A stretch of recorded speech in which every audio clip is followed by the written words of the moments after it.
Hello दोस्तों, आजकल Mumbai Maharashtra Meera road में आए हुए हैं महाराज अनिरुद्धाचार्य जी। हम भी गए हुए हैं कथा सुनने। आप सब भी सुनो हमारे साथ महाराज जी की कथा। धर्म के काम है चार। धर्म के कितने चरण हैं? चार। कौन कौन से? धर्म के चार चरण कौन कौन से?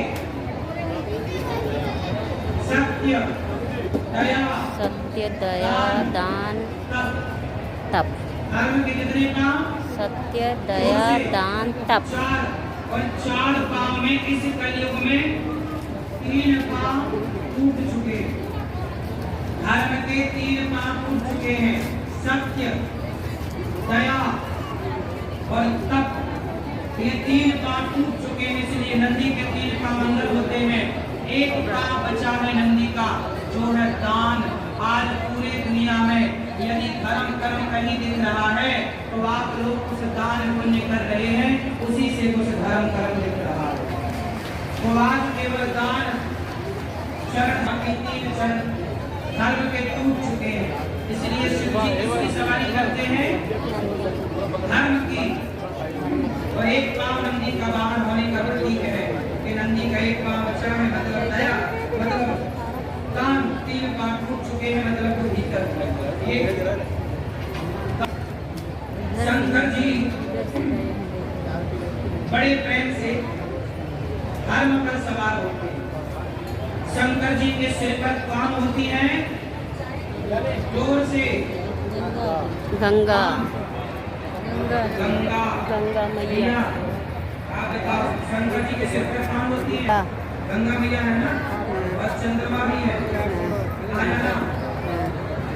अब बताओ कि शंकर जी के ऊपर गंगा क्यों? बताओ क्या उसका मैसेज है? क्या कहना चाहते हैं शंकर जी आपको? क्यों है शंकर जी की जटाओं में गंगा?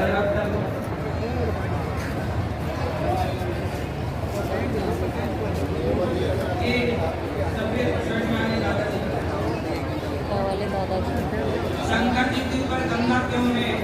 आपने सुना होगा ना, शंकर जी के ऊपर जटाओं में गंगा। सुना है ना ये बात आपने? दादाजी, शंकर जी के ऊपर कौन? गंगा। क्यों? ये बगल भैया बताओ। देखना बादल कितना अच्छा लग रहा है, देखना वो। क्योंकि शंकर जी कहते हैं आपको, आप लोग पूजा तो बड़ी करते हो शंकर जी की, पर सीखते कुछ नहीं। शंकर जी कहते हैं गंगा सिर पर ही होनी चाहिए, मतलब गंगा होती है ठंडी और सिर होता है, दिमाग होता है गर्म। तो शंकर जी कहते हैं मैंने गंगा को सिर पे रखा, समाज को मैसेज दिया कि परिस्थितियां चाहे कैसी हो पर दिमाग को सदा ठंडा रखना चाहिए। तू जाए अभी? लगा है, मैं नहीं जा रही। तो परिवार में जितना घमासान है, आपके परिवार में जितना उथल पुथल है, उससे ज्यादा उथल पुथल शंकर जी के परिवार के बेटे का नाम बता। गणेश जी, कार्तिक, गणेश। शंकर जी के बेटे के वाहन क्या है? गणेश जी का वाहन सिंहा और कार्तिकेय जी का वाहन मोर। कार्तिक का मोर, गणेश जी का चूहा। चूहे से दोस्ती है कि दुश्मनी? दुश्मनी। सांप का चूहे से। जितने दुश्मन हैं वो सारे शंकर जी के घर में रहते हैं। अब देखो, चूहा सांप की दुश्मनी और दोनों साथ में। मोर और सांप, मोर सांप को खा जाता है। मोर और सांप शंकर जी के घर में रहते हैं। शंकर जी का वाहन बैल और माता जी का वाहन शेर और बैल की दुश्मनी। पर जितने दुश्मन हैं एक दूसरे के, वो सारे लोग प्रेम से शिव जी के घर में रहते हैं। राम नाम के बल से, प्रताप से वो मित्र बन करके रहते हैं। कोई शत्रुता नहीं। ये राम नाम की महिमा है, ये कृष्ण नाम की महिमा है। तो शिव के परिवार से हमें सीखना है कि किस तरह शंकर जी अपना परिवार में प्रसन्न चित्त से रहते हैं। हमें भी प्रसन्न चित्त से रहना चाहिए। भगवान शिव ने माता पार्वती जी से विवाह किया। अमली लग जाता है। मनु जी महाराज के तीन बेटियां आहुति देवहूति मनुति देवकी प्रायः करती है। मनु जी के दो बेटे होंगे, प्रियंतम और उत्तानपाद। उत्तानपाद की दो पत्नियां हैं, प्रीति और उत्तान काल की दो कन्याओं में दोनों के सुरुचि का पुत्र हुआ उत्तम और सुनीति के पुत्र हुए ध्रुव जी छोटे से हैं और छोटी सी आयु में ध्रुव जी एक दिन अपने पिता की गोद में बैठने ध्रुव जी गए और जब ध्रुव जी अपने पिता की गोद में बैठने गए कहाँ ध्रुव जी को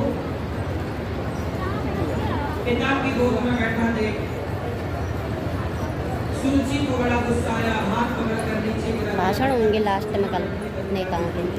एक छोटा सा बच्चा जब अपने पिता की गोद में बैठना चाहता है, इस सौतेली माँ आती है और हाथ पकड़कर नीचे गिराती है। बेटा को इस गोद में बैठने का अधिकारी नहीं, इस गोद में बैठने का अधिकारी नहीं। अब ध्रुव जी महाराज घर चले गए, माँ ने समझाया कि बेटा रो मत, या तू तप कर। और ध्रुव जी ने तपस्या करने का मन बनाया और 5 वर्ष की आयु में ध्रुव जी ने भगवान को बुला लिया।